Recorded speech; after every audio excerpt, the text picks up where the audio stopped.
പ്രൗഢ സൗന്ദര്യം നിറഞ്ഞു നിൽക്കുന്ന തെലങ്കാന സെക്രട്ടേറിയറ്റ് മന്ദിരമാണ് ഇത്. 28 ഏക്കറിൽ 10.5 ലക്ഷം ചതുരശ്ര അടി വിസ്തൃതിയിൽ നിർമ്മിച്ച 265 അടി ഉയരമുള്ള തെലങ്കാനയുടെ സെക്രട്ടേറിയറ്റ് മന്ദിരമാണ് ഇത്. തെലങ്കാന മുഖ്യമന്ത്രി കെ ചന്ദ്രശേഖർ റാവു ആണിത് ഉദ്ഘാടനം ചെയ്തത്. ഇന്ത്യൻ ഭരണഘടന ശില്പി മഹാനായ ഡോക്ടർ BR അംബേദ്കറുടെ ആദർശങ്ങൾ സാക്ഷാത്കരിക്കുന്നതിൻ്റെ സൂചനയായി ഈ മന്ദിരത്തിന് അംബേദ്കറുടെ പേരാണ് നൽകിയിരിക്കുന്നത്. അംബേദ്കറുടെ വലിയ ഒരു പ്രതിമയും ഈ സമുച്ചയത്തിൽ സ്ഥാപിച്ചിട്ടുണ്ട്.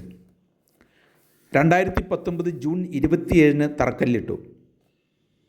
2021 പണി ആരംഭിച്ചു.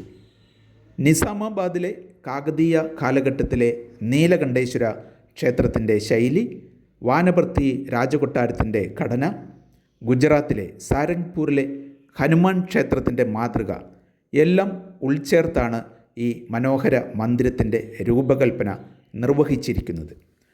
616 കോടി രൂപയാണ് ഇതിൻ്റെ നിർമ്മാണ ചെലവ്.